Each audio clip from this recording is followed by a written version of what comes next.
So as Amy said in that incredibly generous introduction, I'm going to start with poetry tonight. I'm going to read a few poems from Motherland, the collection that she mentioned, which appeared in 2020 after it took me 25 years to publish this first book.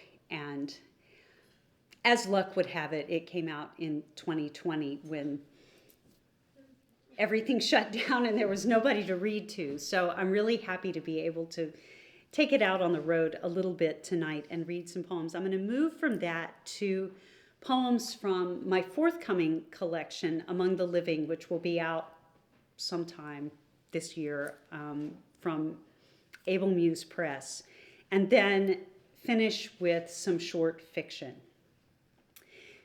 So the first poem that I'm going to read from Motherland is, it's actually the first poem in the book. And a number of the poems in this book come from the time that my husband and I spent living in England with our 2 and then 3 young children while he was doing his PhD. And so there are a lot of poems that kind of draw on, well, various aspects of that experience. And this one is called Change Ringing, which, as you probably know, is a kind of bell ringing in English churches where you have like a row of 9 bells, each of them with its different pitch, and each one with its ringer, and they ring patterns with these bells, and it sounds really cacophonous, but they are incredibly intricate patterns. In fact, there's a Dorothy Sayers Lord Peter Wimsey mystery that turns entirely on change ringing, the 9 tailors. And when we lived in England, we lived, at the confluence of a bunch of churches, all of which had bells. So this was kind of a constant in the background. And I think that's all you need to know. Change ringing. You remember church bells mainly, a wordless shape note singing on the sky. Nightly, daily, as the baby fed, their ringing echoed the rhythm of sigh and suck, the lashes fluttering on the flushed cheek. You try to sort through images cluttering your mind's dark attic, and that's what you come up with, bells. Not your baby's fisted hand, his warm and varied smells, his wandering slate blue gaze, the dampness of his hair. What you find are clanging days and midnights in some chair, half dreaming while that clamor wavered the window pane. Caught by the memory's glamour, you nod in your chair again and nurse this living weight your heart's received. What of it? Recalling bells in the twilight, distractedly you love it. I'm going to read a poem that I had actually forgotten about until we ran into one of Amy's students in a restaurant the night that I got here. And he said, "Oh, you wrote the poem about Cheez-Its." And I thought, I wrote a poem about Cheez-Its? Did I? And Amy reminded me that, I had included Cheez-Its in a poem that I had completely forgotten. In fact, it's like I rhymed on it. What did Flannery O'Connor and I have in common? Total non-retention, that's what, even about my, So anyway, this is a sonnet called Daybreak, and it's probably, there are a lot of English landscape and English experience poems in this book. This is maybe the one poem that is the most rooted in the place where I live now, which is Lincolnton, North Carolina, which is a rural county. Lincolnton is the town seat of Lincoln County, which is a rural county in kind of west of Charlotte in North Carolina. And anyway, I don't write about it all that much in poems anyway, but it turns up in this one. This poem is called Daybreak. The trees shrug off the faded dark as you'd flick rusty tap water from your fingers in some gas station john so filthy you avoid touching the paper towels. Across town, on a wedge of land between two highways' knees, a rented double-wides burned to its metal bones. Nothing to see but a glum woman eating Cheez-Its. In the pallid light of her salvaged cell phone's screen, she thumbs some message. Where, W-E-A-R, are you? What's the answer? Where now is he or she? Husband, lover, mama? What's gone wrong? She lights a cigarette, breathes bitter blue. Hidden in the one shining dogwood tree, a mockingbird unravels a stray end of song. Come on, there. I think I'm going to move now to some poems from Among the Living, which is my forthcoming book.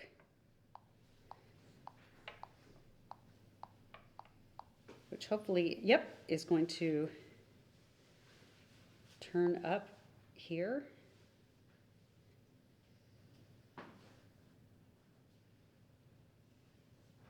Somewhere. I had all these students this afternoon and I was looking at their things. Well, so much for technology. I'll read them off here. Okay, so this book opens with a series of sonnets, and I'm going to try not to be too sonnet heavy because that gets, I love sonnets, but they get kind of repetitive.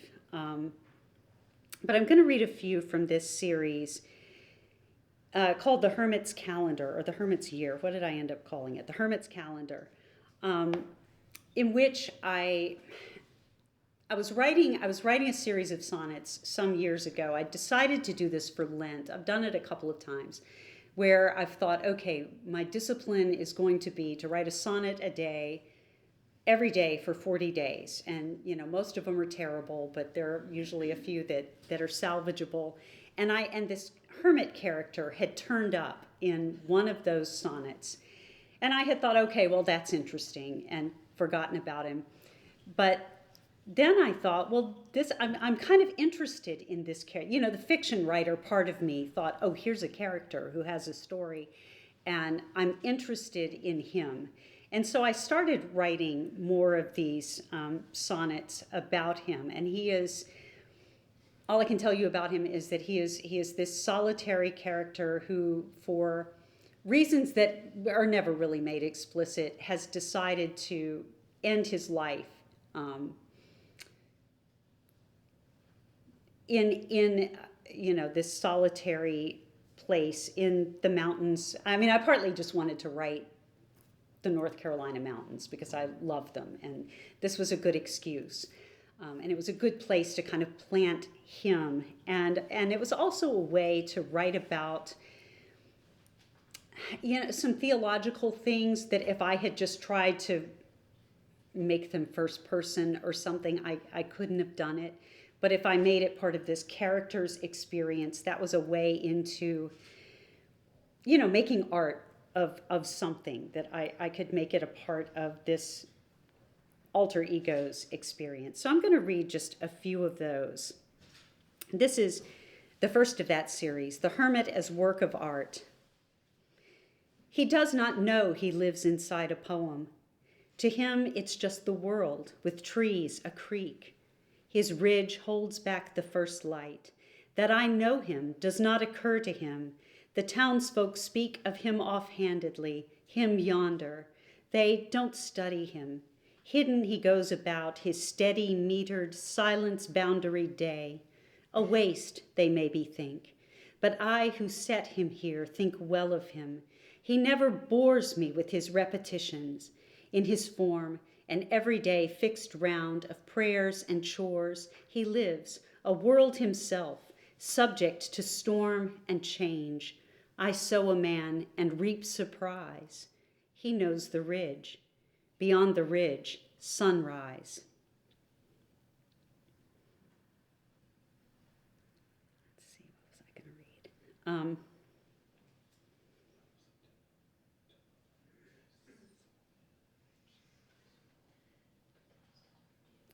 Yeah, so I was trying to follow. I really like the liturgical calendar and liturgical time, especially as it's overlaid on regular time that everybody's living by, and the sense of these two kinds of time that are running concurrently and crossing over each other and sometimes sort of rubbing against each other in ways that produce some friction. And so when I was kind of writing my way through this sequence, often I would get myself going just by thinking, well, what's next on the calendar?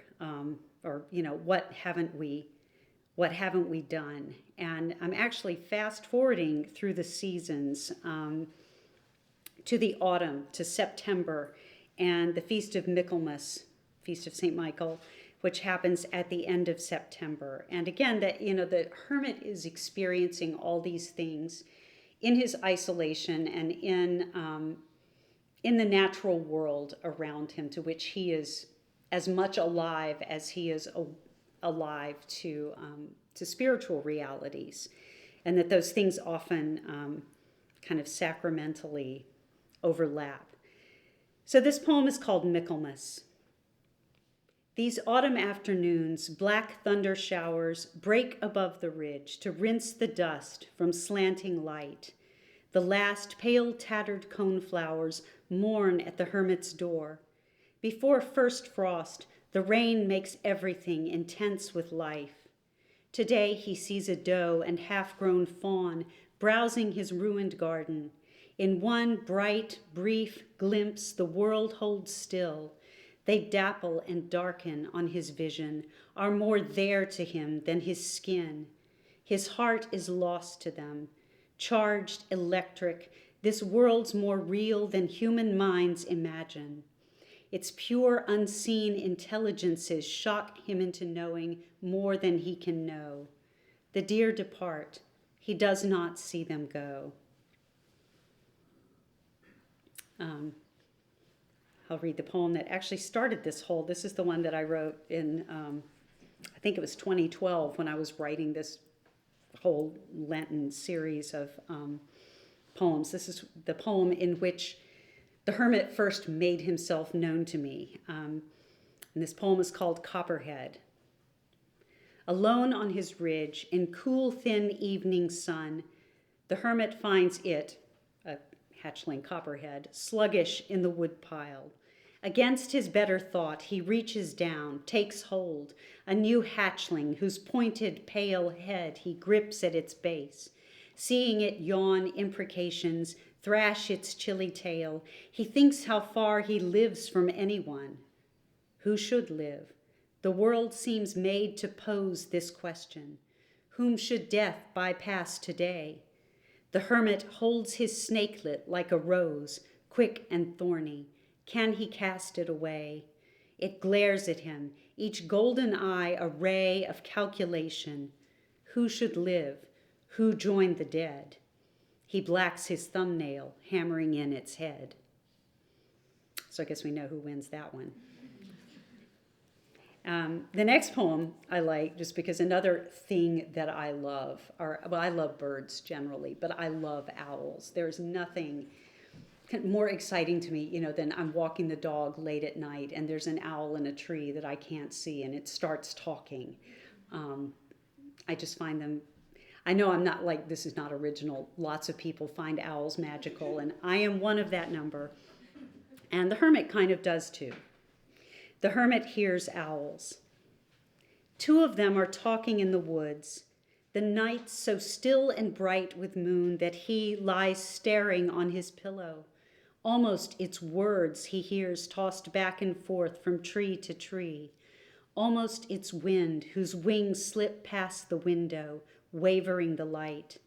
Almost its silence, almost ghost.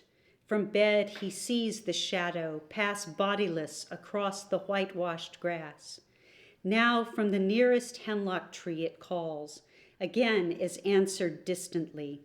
Awake, he listens as he might for change-rung bells, the high, the low, air-shaking give and take that names an hour, declares a holy day. What time is it? You, the voices say. So I think we'll leave the hermit and go to some of the poems in the second section of the book, which is also kind of roughly, I don't know, I got to come up with some other organizational principle besides chronology. The only thing I can think to do is arrange poems according to the seasons, and I don't know, I'm starting to bore myself, but that's kind of how I structured the second part of the book too. So this poem is called Design in January, and I think everything about it will probably be quite self-evident. Design in January. The hill remade itself in pencil strokes. Slash, slash. You knew already how two spreading willow oaks would join, shadow to shadow, across that grassless slope in mid-July. Here sun would fall. There it wouldn't. In your dreaming eye, hostas pushed up, scroll by crosshatch scroll, unfurled themselves, became intelligible as you drew their pattern in, serrated as a flame. All day your garden grew, imagined, seen. Your sure freehand design blossomed, while outside red clay lay naked, stripped by winter rain. Solomon's seal, you said. The very name became an incantation, summoning itself from nothing, all its green gold variegation waving, even half evoked. Then something intervened. Your pencil drawing left undone still speaks a garden to the fallow hill, the partial sun.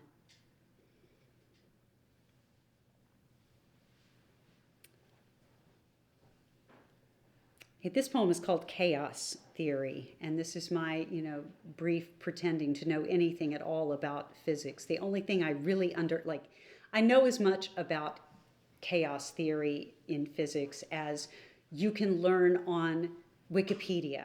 So, but, the idea that things look disordered, but there is some kind of order was my one takeaway. And that's kind of what I was trying to imply here. Chaos theory. Rummaging redbud leaves, the mock orange, overgrown, flopped sideways on the fence. The April afternoon grows slant and strange. Massing storm clouds turn the light intense, eclipse-like, unfamiliar. My own name becomes an incoherence when I sign the bottom of a check, a doctor's form. I introduce myself. What do I mean? Chaos is not a theory. It's not just that, but a description of the real.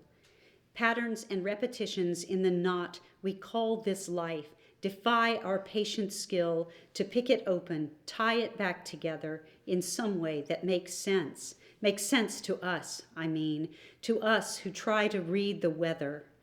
My back porch table holds a scattered cosmos, disjointed, bleached down deer-bone specimens, last year's wren's nest fallen from the eaves, split brown cicada shells, some blank-eyed snakeskins, brittle, tessellated, heart-shaped leaves unfurling on the understory trees cast shadows within shadows. My children's faces turn up in photographs, each a surprise I know by name. Say I set 7 places for lunch, though there were only 6 of us when everyone lived here. Then our existence was chaos. I loved it. And that 7th place, I invented it just now to make not sense, but sound. I needed syllables. Say I did set the extra place, though. Why would I do a thing like that unless the unexpected, another child, a latecomer, a new Elijah at the window, was the way the world cohered. Perpetual resonances, crazings of experience, each day rising from its grave, its random promises lined up like children by a schoolroom door, wild spring weather outside answering the rhythmic murmurs of their hearts and more. That's how it is. This thing is like that thing.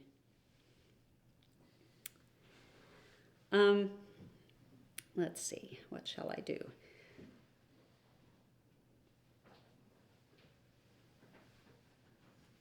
I was trying to write hendecasyllabics, which I'm not going to explain right now, really. Classical meter, I'm not very good at it. But we had my friend Joseph Bottum and I, who write this Substack, Poems Ancient and Modern, and I were talking about Frost's poem, what's it called? Then Then Something. Thank you. I know all the words they're in this poem, and we were marveling that it is in this perfect classical meter, which he pulls off so effortlessly that you don't. I mean, he was just so good at this, that he pulls off this incredibly, this incredible pattern of stressed and unstressed syllables, 11 syllables to each line. With this diction that never falters and never strains and never, it's never saying, hey, look, I'm writing 10 decasyllabics, be impressed. He's just doing it like it's his pulse. And, and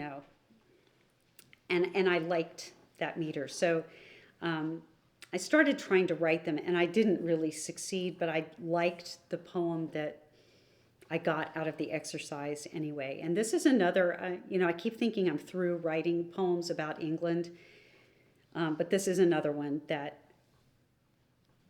is set in Cambridge, in the Fenlands. And this is called Swans. All that summer, the sun refused to open on the sky, and the river carried rain spots down and over the weir, and by the footbridge, swans' eggs chilled in their nest. I saw them rained on, blue and dead as the moon the clouds were hiding, every night when I looked to find it. What could live neglected like that? The wind, cold and green, with the smell of the hawthorn flowering, came brooding over the fens. But what could it bring me, who had chosen to view the world with sadness, or had taken its sadness into myself, gift and charism? One day, though, I saw them, triple V-wakes on dark tree-printed currents, one ahead of the others, big and whiter than the cloud-pale sky. Two cygnets, gray, living, broken free from the death I'd assumed for them. Well, their ways are not my ways. The next summer, walking that same towpath, heavy with a child who had come to me after years of asking, who was taking his time just then, head downward, happy where he was. I saw them paddling under the bridge where it laid out its shadow, current rumpled. The same swans, or three strangers, hummed down onto a river pricked with sunlight, strange and new as the season. I can't say now. I remember the baby's head engaging, heavy, ready, real, and impending pressure. I remember the wakes widening, the river flowing down in the sun, and by the footbridge, gray, empty, the mess of twigs, leaves, and feathers. I'll read just a couple more poems. I do a lot of, like when I can't think what else to do, I try to find some form to write that I don't know how to write and is going to be hard. And, I kind of hammer away at it until either I give up or something actually comes together. And the poem that I'm going to read now, the form is a trentasé. I'm probably not saying that very well. It's a form. It's a kind of a cascading form invented by the mid-20th century poet John Chardy. The rules are basically you have 6-line stanzas. I have to remember what the rules are by looking at the poem. There's a particular rhyme scheme that you will hear, and some lines get repeated. But I'm realizing that I don't remember which ones, but I'll figure it out while I'm reading. This is called The Bell. I like bells too. Birds, bells, things recur. The Bell. Today is here, tomorrow's there, yesterday lies where it fell. Time's a line that points to where we go. The last tram rings its bell. Where tracks run into grass, descend. Let's start walking past the end. Yesterday lies where it fell, when our mothers called us in. Waters greening down the well, droning houseflies live in sin. Our dogs broke loose and ran away. Nothing that we love can stay. Time's a line that points to where we're going. Can you read the map? Cicada songs abrade the air all afternoon. You need a nap? Pull down your hat to shade your eyes and try to think of lullabies. We go, the last tram rings its bell along the blinding boulevard. Yesterday lies where it fell. Tomorrow's sunning in the yard. Poplars waver in the dust. Summers fly where summers must. Where tracks run into grass descend, run barefoot through the shivering green. Where are we? Don't you know? Pretend that we were born here. Hills unseen stand tall and blue behind a cloud. Late cicadas cry aloud. Let's start walking past the end of everything we ever knew. Let evening take us by the hand. Shadows like the hills are blue. Yesterday lies where it fell. Somewhere the last tram rings its bell. Okay, I remember the rule. Basically, you write a 6-line stanza, and every line becomes the first line of a subsequent stanza. That's why it's a cascading poem. I knew something repeated, but I couldn't remember what it was. I think what I'm going to do is read one more poem and then turn to some fiction. And I'm going to finish with kind of a long poem in sections. Another thing that I was experimenting with at one point was Welsh forms, the names of which I'm not going to try to pronounce because I still need to learn Welsh. And I would probably be better at doing these forms if I actually really understood how Welsh worked. But it was fascinating to do them in English. In English, they kind of end up being counted syllabic forms with patterns of rhyme that aren't always end rhymes. Often you'll have some end rhymes, and then in the last line of a stanza, the rhyme comes around on like the third syllable or something. So they're very intricate and fun to play with. So this poem is called Hawks in Holy Week. I also like hawks in addition to owls. This is like a whole catalog of my favorite birds. Hawks in Holy Week. 8 a.m., the wrens are stunned out of tune. A red tail, hand-sized on the sun, tilts around for a second pass. I find myself stilled too. Bluets and speedwells star the rain-dampened grass, a greening, grounded sky. The hawk's cry hangs unreturned for now. Often two will ply the blue upper air, all scry and screel, a winged prophecy, writing itself on the high gusts, a sweeping doom, easy and merciless in its way, though of course it only does what it does. Instinctively, the whole backyard silences itself in concert. This is not fear exactly, not as we know fear. It's less premonition than response, knee leaping to the doctor's little mallet, here and gone, a yawn, a spasm of nerves, not about anything. One wren, tucked like a brown button into a loop of the chain link fence, balances there. In the forsythia, spring dawn, all gold, all day, swift season in itself. The wren's mate shrills one frail note, shuts up again. I've measured the spring in cries and calls, wrens and redtails, and at night the owls conferring tree to tree, each whoop and whoo, a death foretold in wordless signals. Nature's our nature. It's what we do. All the world's a mirror. Hearing two wrens trade warnings on a day of pale sun and daffodils, don't I think of you? Am I not whistling a merry tune to say, look out?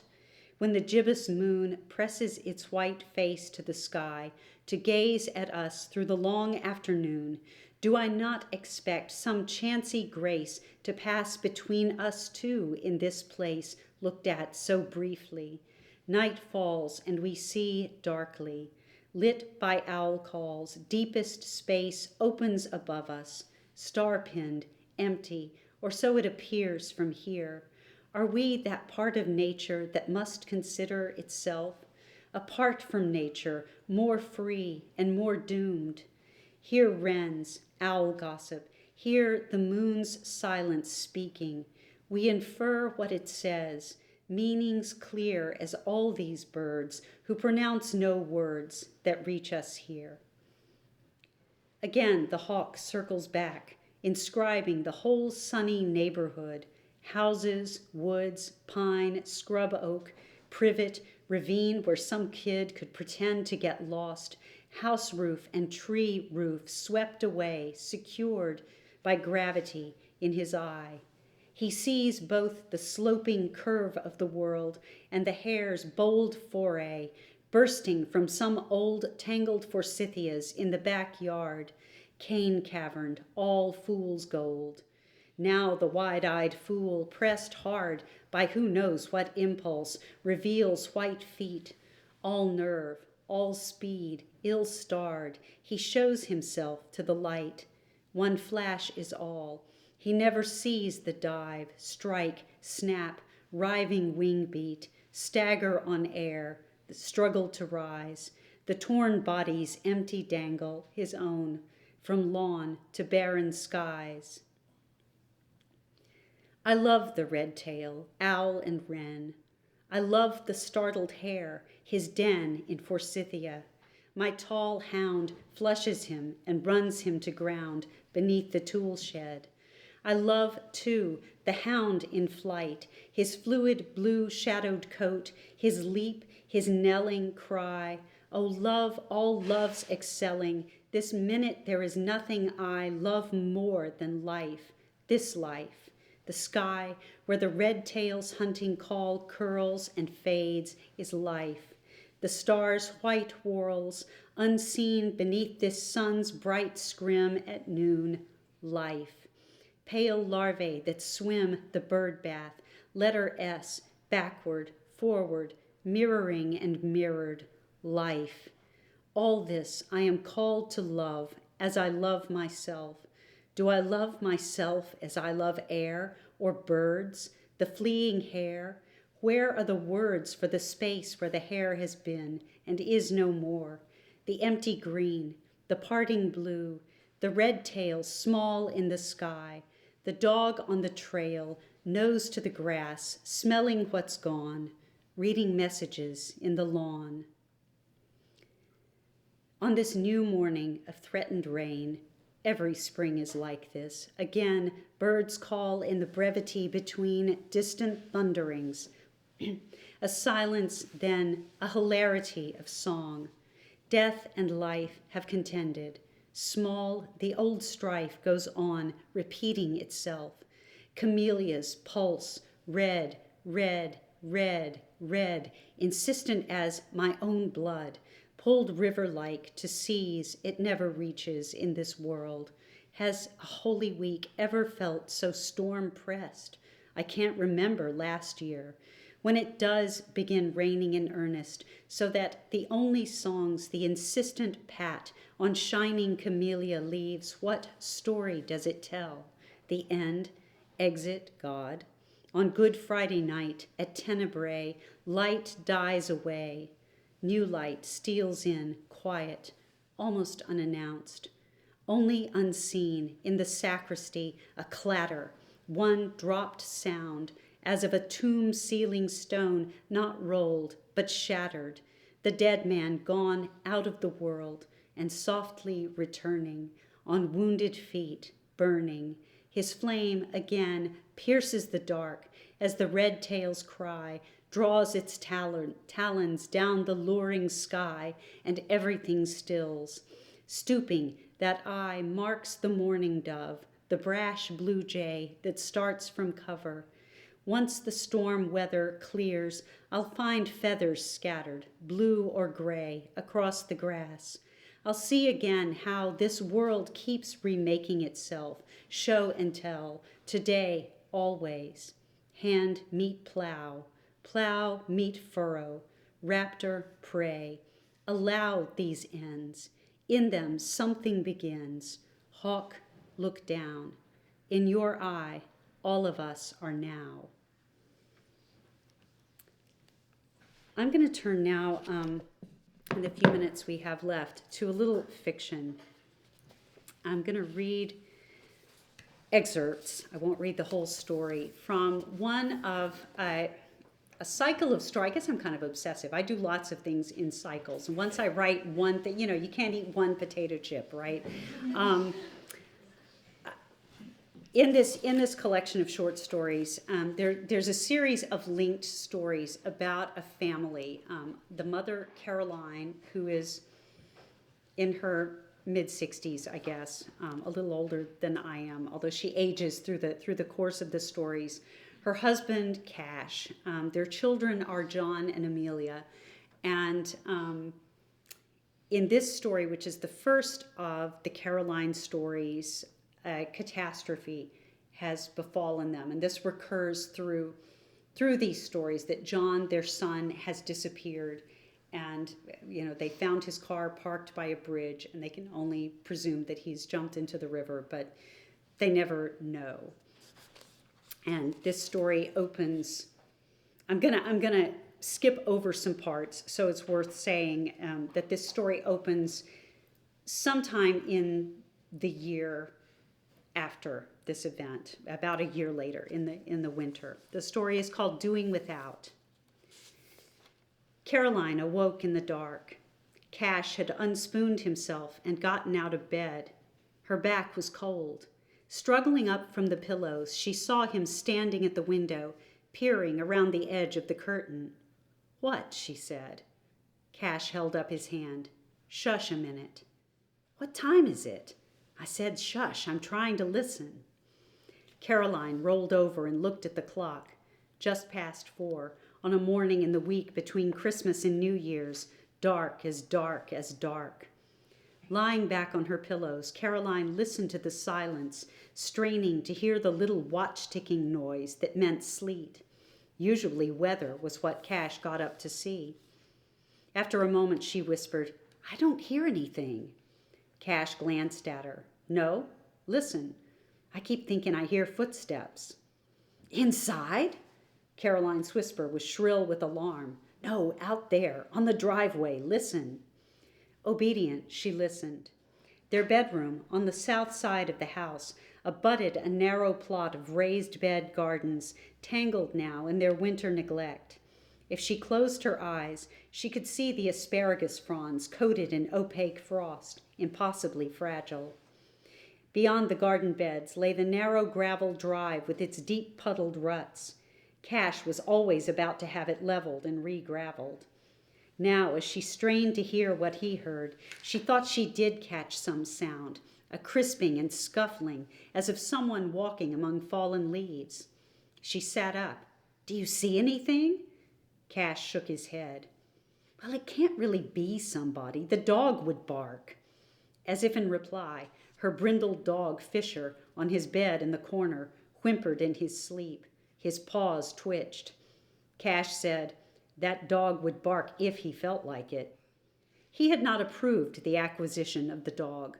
It had been Caroline who, never thinking to consult anyone, had gone impulsively to the shelter one day, chosen this large, unhelpful animal, and brought him home.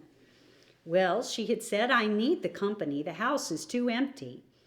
"Why didn't you start a book club then?" said Cash. But Caroline had wanted something more constant and more devoted than a book club.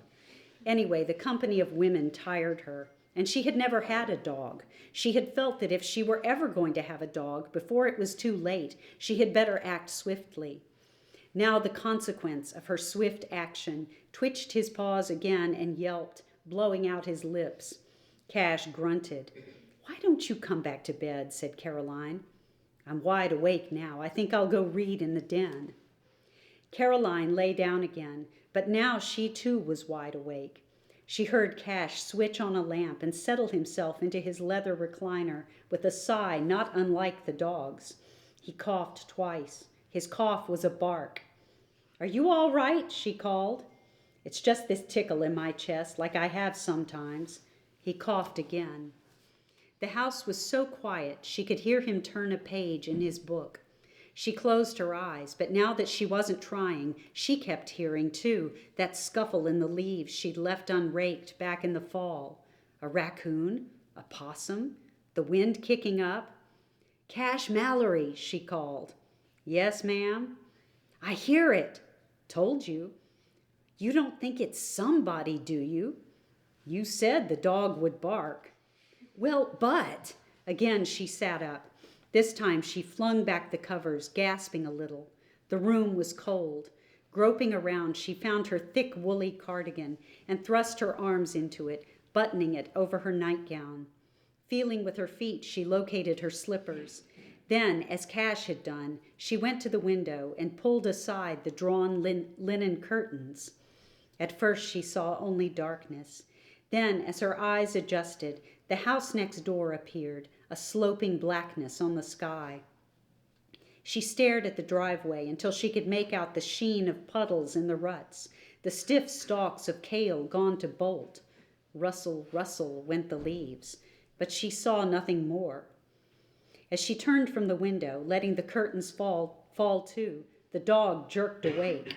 Snorting, he raised his head. His tail whacked the wall.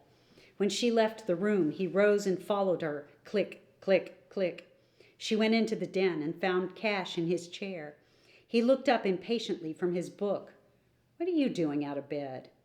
"I hear it now," she told him, "and it's kind of giving me the weebie-jeebies." "I looked for a long time, and I didn't see a thing. Must just be the wind." "I know. It's just, I can't help thinking. What if—" Cash looked at her hard, with what she privately called his prosecution rest expression, though he was a corporate lawyer who wrote contracts and never went to court.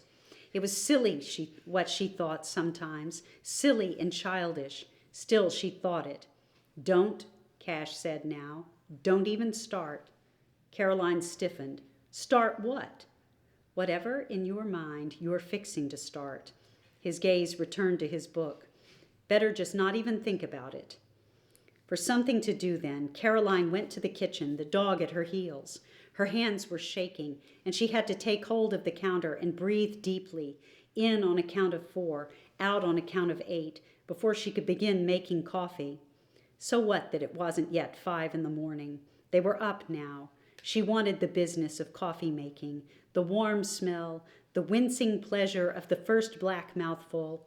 She wanted to focus her whole mind on the measuring out. So I'm going to fast forward a little bit to a look back at the previous Christmas and her 2 adult children who have been at home.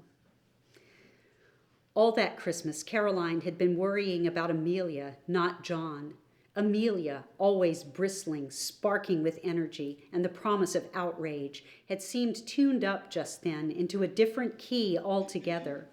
Maybe it was graduate school, Caroline had thought, or else it was this person she was possibly seeing. Something had altered her vision anyway, like a filter on a camera, to render everything about her home in a gloomy one-note sepia. On Christmas Day, after Caroline had set the table for dinner, Amelia had come along and reset it, changing out the spode Christmas tree dishes for the everyday white ironstone, laying these on a black tablecloth she had produced from someplace. Had she bought it especially to bring home? Had she kept it hidden in her suitcase to whip out at this moment? Or was it something she used every day in that unseen life she led and couldn't bear to be without, even now? Caroline certainly had never owned a black tablecloth. There, Amelia had said, strewing handfuls of glitter down the table. Don't you like that better? Caroline had hesitated. Clearly, there was a right answer here and a wrong one. It's very striking, she had said at last. She knew better than to mention what cleaning up glitter was like. Amelia had lit the plain white tapers, and in their wavering light, the table had shimmered starkly, black ice in headlights. I don't think we should be sentimental about Christmas. Well, no. Yet Caroline had wondered, if you couldn't be sentimental about Christmas, what could you be sentimental about? And if you weren't sentimental, how else were you supposed to feel? To her, Christmas had seemed the one time of the year when you could reliably let your guard down, your foolish feelings show. If Amelia wanted to take away even that, what would be left? Already she had searched out her own paper Santas and stars from the ornament box and had burned them in the charcoal grill on the patio. Nothing left of those little inconsequential memories but ash. Watching her from the window, Caroline had wanted to weep and had steeled herself against the feeling. People talked of the terrible twos, but Caroline would have given her very soul to be back there again, watching a child throw herself to the floor screaming because she'd been handed the wrong color cup. What nobody talked about were the terrible 20s. I'm going to fast forward a little bit, and that's a dynamic that is set up that plays out in a lot of ways with Amelia throughout these stories. So back to Caroline and Cash and the noise outside. The dog shoved his nose against her hand and moaned deep in his chest. When Caroline glanced down, there he was, gazing up at her with ardent eyes. It's not breakfast yet, Caroline said. Can't you tell time? He moaned again with greater urgency. No, he couldn't tell time. The people were up, that was all. The coffee ritual triggered his own morning routine. Sighing, Caroline went to the back door to let him out. In the doorway, he hesitated, sniffing the air. I know it's cold, said Caroline, but it's too late to change your mind. Just go. With reluctance, still sniffing, he ventured onto the back porch. After another moment's hesitation, he descended the steps, turned into the back door flower bed, and hugging the side of the house, peed copiously onto a camellia. Then, with haste and bustle, he trotted back up the steps and into the kitchen, taking up his position over his food bowl. Caroline crossed her arms. It's 5 a.m, you loopy dog. You really want to eat now? He bulged his eyes at her and wagged his tail. Dutifully, Caroline fetched his scoop of kibble. As she crossed the hall again to the den, she paused to listen. Outside, the leaves shuffled. The metal gate to the side yard groaned. Cash Mallory! What? Don't you hear it? I hear it. It's some front coming in. Is somebody out there or not? You let the dog out, didn't you? Did he act like there was anybody out there? Well, no, but he's acting kind of, you know. What if it's not a person, Cash? What if it's, I don't know. She looked to him for help. Please understand what I'm talking about. Please help me say it. Resting his book on his knee, Cash regarded her as from the opposite edge of some vast chasm. Even across that distance, she could read his mind. He didn't understand and wasn't about to help her say it. She made no sense. How could she? Look, Caroline, he said at last, I thought I heard something, but I didn't. What I mean is, I heard the wind. For a minute, it sounded like somebody walking, but it wasn't. You thought it was. It got you out of bed. I was wrong. Cash, she began, but he held up his hand to silence her. Listen to me. I'm sorry I got you up. I'm sorry I got you all worked up. But I'm here to tell you the truth. Whatever you're thinking, don't. It's just not possible. She folded her arms on her chest. What's not possible? And how do you know? I just know. You need to, for goodness sake, let go. You sound like Amelia, and can't either one of you make me. Caroline turned on her heel and went back into the bedroom, followed by the dog. He couldn't make her either. All he could do was not let her out of his sight.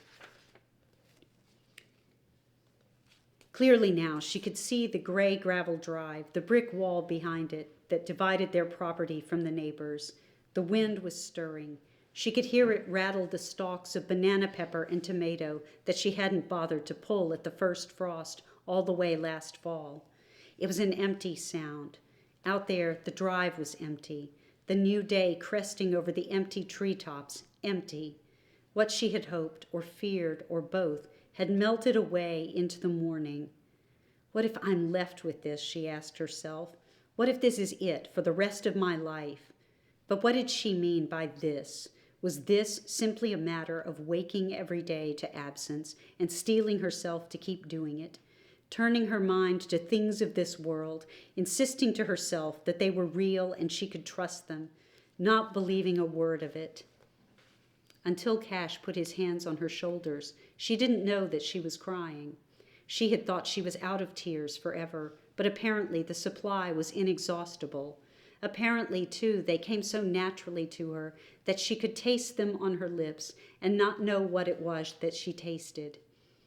It'll be all right, Cash said. Through her cardigan and nightgown, she felt his fingers tighten on her clavicle. It'll be all right, if you say so. It really did sound like footsteps. It's not just you. I thought so, too. That's not what I'm crying about. Well, said Cash, I didn't think it was. After a moment, he turned her around and pressed her to him, rubbing his chin in her hair. Her body resisted. Though he pulled her close, she held back, stiffening, maintaining a span of air between them. You know it won't be all right, she said. In the silence, she could feel him breathing into her hair. A warmth, then nothing, then warmth again. That's what we thought, he told her. In the beginning, that's what we thought. It's what we know. That we'll never be happy again. But aren't we still happy just a little bit, sometimes, in spite of ourselves? I don't know, she sobbed. How can we be? He sighed, a long, sad warmth. I think we just have to be. I don't know how. Maybe we just have to let it sneak up on us and not worry about how to make it happen. Just be surprised by it. I don't like surprises. I know you don't. I don't have to like them. I don't have to smile and say, isn't this wonderful, when it's not. Caroline pushed Cash from her and ran her hands through her hair. The vehemence of her own voice and of the hatred which welled up in her now in place of tears made her gasp. Hatred for Cash himself. Hatred hard and black and implacable. Hatred because Cash was, here and now, incarnate. Don't you, whatever you do, she said, tell me how I'm supposed to think and feel. Do you hear me? Don't. Cash stepped back as if she had struck him. I won't. I don't. Good. She scrubbed at her eyes with the heel of her hand. Don't. I love you, Caroline. His voice shook. That's something, isn't it? Yes, it's something.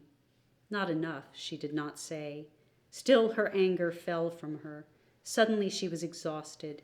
She leaned on Cash again and felt his warmth.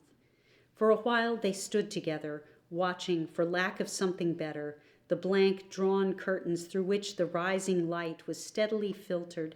Just outside the window, a cardinal called, chip, chip, chip, chip, chip, a pebble of sound striking the clear window of the air. In the cold, would anyone answer him? Did he mind that the spell he wove, of love, longing, and desire would not so much be broken there in the small of the year as simply run down, peter out, give up its sweet red ghost. Listening to, Cash smiled. Hear him now. What is it about a bird in winter? They're here all year. They'll eat up the holly berries. Caroline wiped her eyes again. Not for the last time, just maybe the last time for now. Let me make you some breakfast, she said to Cash. Thank you.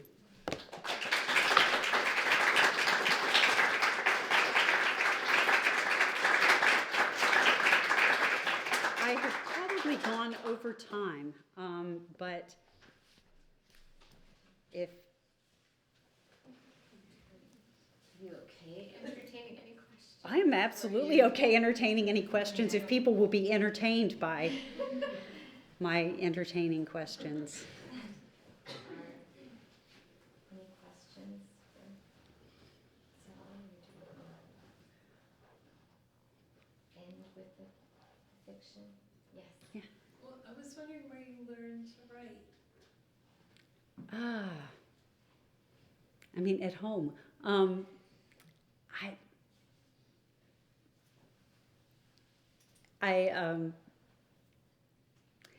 Do you mean in terms of like education or? Yeah, I mean, my parents read to me.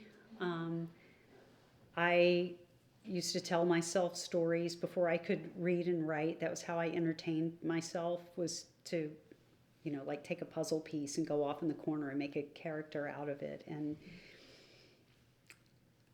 yeah, and I was extremely blessed to grow up in a home where my parents read aloud to us, both stories and poetry, and lots of things got into my ear and into my imagination just through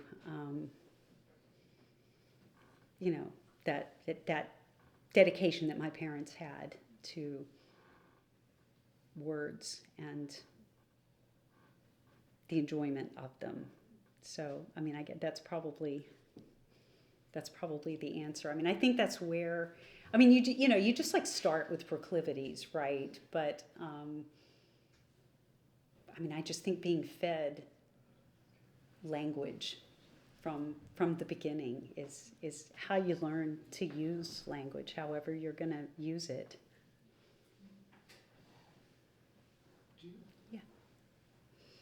Yeah. Do you write poems while you were writing the novel? Did you write poems? Do you mix it up, or do you have to stick with one or the other?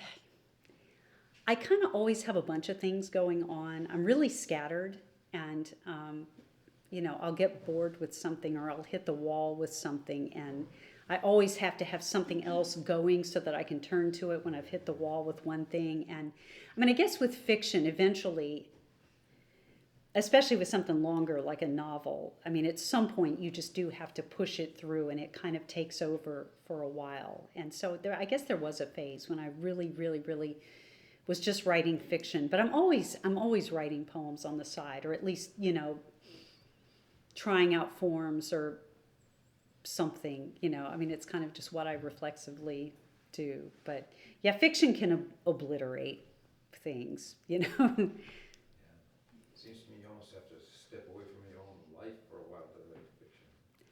I was really not able to finish any. I was writing short stories from, all through the time that my kids were little, but very, very, very, very slowly. I mean, it took me. The oldest story in this collection, I think I started in about 1997, and it just takes a really long time. And yeah, I couldn't have finished a novel while my kids were young, I don't think. I have friends who can do this, but I just couldn't. It's like either I'm making the world happen at home, or the world totally has to stop while I'm doing something else. And so I wasn't really able to do more extended fiction until my kids were old enough to kind of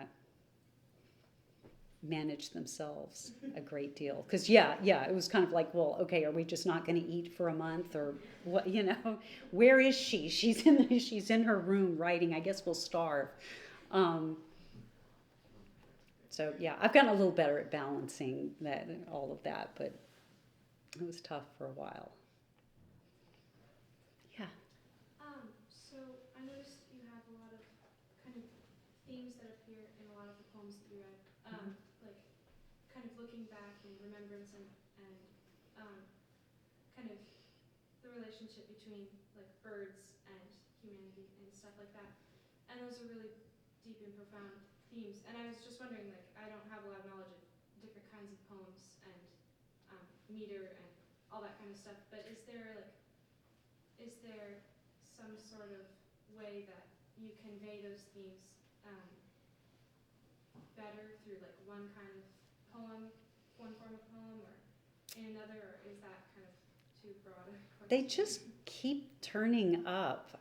Sometimes I just think I got to have a new thought, because, oh, look, another wren. Oh, some owls. How about that? What a surprise. And they turn up in my stories, too. Stories end with cardinals and mockingbirds and, like when in doubt, add a bird. Yeah, I don't know. I mean, I like their names a lot, I find bird names really incantatory. I think wren is just a beautiful word, and I love wrens. And plant names too, they're just all of these natural, things that we call things in nature, things that we have named them, that are just kind of beautiful words that often feel very incantatory to me. So I just kind of, I like to use them. I like the sound of them. And I like, and I like the way that birds are. Sometimes I'm just struck by how, I'm sitting in my house and I'm hearing all these birds outside, and like they are carrying on these whole societies out there completely unrelated to the society that I live in, or what. They don't care what I'm doing. They're, maybe I'll throw some seed out and they care about that. But, and all of their, and at first you hear a cacophony, and then you realize that it's all these little languages and all these little communications, and that, when one bird says something, a bird in the next yard hears and understands it and answers it, and that it's all these crisscrossing, conversations that are going on that are completely, you kind of know what the calls, some of the calls mean if you study bird calls at all. But I don't know, that to me is really evocative of, a larger reality that we live in. It's so easy to feel like we're, I'm in my box of things that matter to me, and yet I exist in this enormous universe of things that just have their life and, signal life and importance, and, that are beyond me. And, they're just part of the magic of the world. And I think that's why they keep coming up. Yeah, I don't write fantasy, but, reality kind of seems like the best kind of fantasy sometimes, because it's inhabited by all of this life. Yeah, Michael. Perhaps on that note, you could. I noticed there's a lot of landscape as well in your poetry, Mm-hmm. your fiction too. Perhaps you could say a little bit more on that, and maybe also I'm curious, what's the process by which you go about composing a landscape? Because it's obviously not just descriptive, but it's also supposed to be resonant to something in the story or the poem. So. Yeah, I was talking about this a little bit with the tutorial yesterday about how when you're writing fiction, when we think about the phrase world making, we usually associate that with fantasy. Fantasy writers talk about world making because you're inventing this whole kind of alternate reality, and you have to know how it works, and you have to make it real for your characters to live and move in. And actually, we don't think about this as consciously, but even in realistic fiction, mimetic fiction, concerned with a world that looks like ours, you have the same burden of making that world, because your characters have to be incarnate, and they have to exist in the suggestion, at least, of a plausible physical world with features and a landscape. They're not just kind of like swimming around in some imaginative, Jell-O, saying things to each other. And it's really, like, I don't really, I can't really remember how specifically I've done this in stories, but I know there's a point where you just kind of think, this is starting to feel like we're in imaginative Jell-O. We better have some world, like I better plant this now. And, and I start to intuit like a rhythm between, like there'll be, like in the novel, there'll be like a sequence in a house where people are having a conversation, and then somebody gets in a car and drives somewhere, and generally they're getting in the car and driving somewhere for the purpose of my showing that they live in a world. And because the best way sometimes to write a landscape is to have somebody be driving through it, and especially a familiar landscape where they notice all of the features. And again, it's just fun, it's just fun to write, hills and grasses or flatlands, fens with, water reflecting the sky. It's just, you have to do it because you have to make the world. But in one sense, if you're writing about this world, it has a lot to give you, and it's fun and easy. Well, not easy, but, sometimes it's not fun either. What am I even saying? But there's something really satisfying about rendering that. And like, I don't have a formula for it or anything, but, you have to do it. And it can be really pleasurable to see, especially if it's a landscape and love, which usually the ones I'm writing about are. And to kind of see it grow again on the page.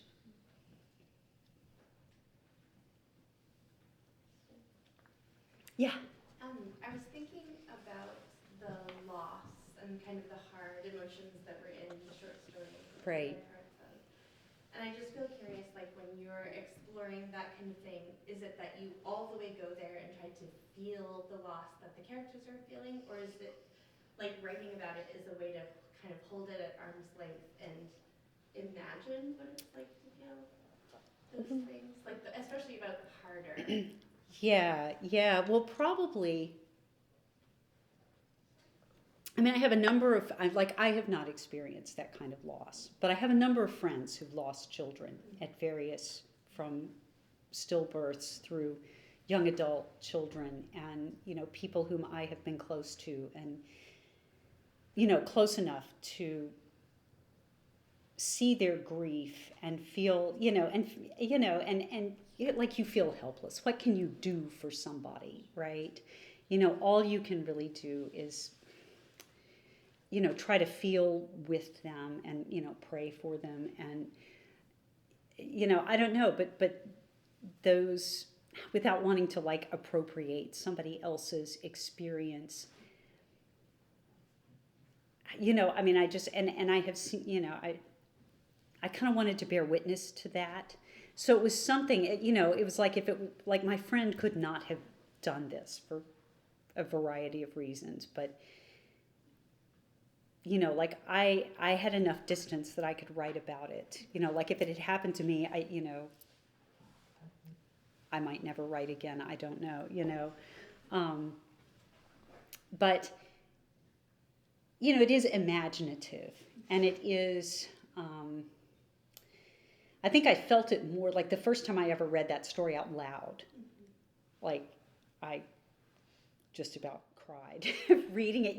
Then it hit me. It didn't really hit me at the time. Kind of in the same way that, like, when somebody dies and you go through the whole, planning, getting the funeral together, and you go through the funeral and you're standing there, I can remember the day my father died, going home with my mother and answering the door all day and calling the relatives and just, and you're going, hi, how are you?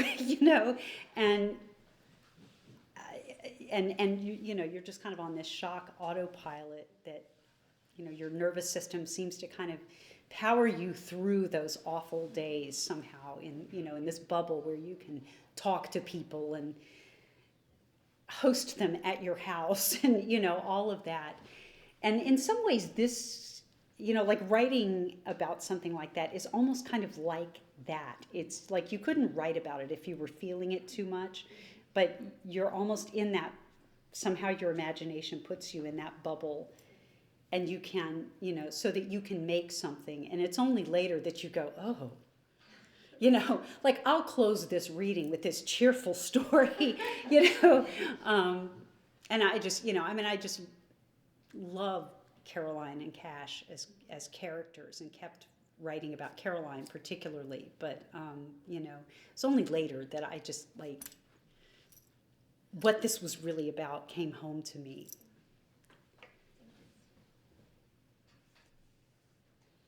Oh, thank you. Oh, one more. One last one. I was just going to ask, when you are writing about a character, like, do you usually find that you take inspiration from, like, maybe someone you've met, or various aspects of, like, people you've actually encountered, or is it kind of just like the character kind of takes shape on their own? It really varies. A lot of times I'm writing people, I'm writing characters who are really, they are composites of people I've met, or I will think, how would she say something, and I know what friend, she sounds like, that kind of thing. But I'm not trying to, write about people I know, but certainly. I was telling people last night, I'm one of those people you do not want to be sitting one table over from in a restaurant, because I am listening to your conversation, because I am so fascinated by, human interactions and dynamics and things like that. And, a lot of times I just think, I want this dynamic. And sometimes, like Caroline just kind of occurred to me as a character with her voice and her being, everything about, she just was completely herself, and Cash kind of is too, but then, then I'd kind of start paying attention to people and be like, oh, that's kind of how Caroline would do something, and you just think about them and you daydream about them, and that's kind of how maybe something is working, when you are like daydreaming about characters and you can't let them go. But what would Caroline do,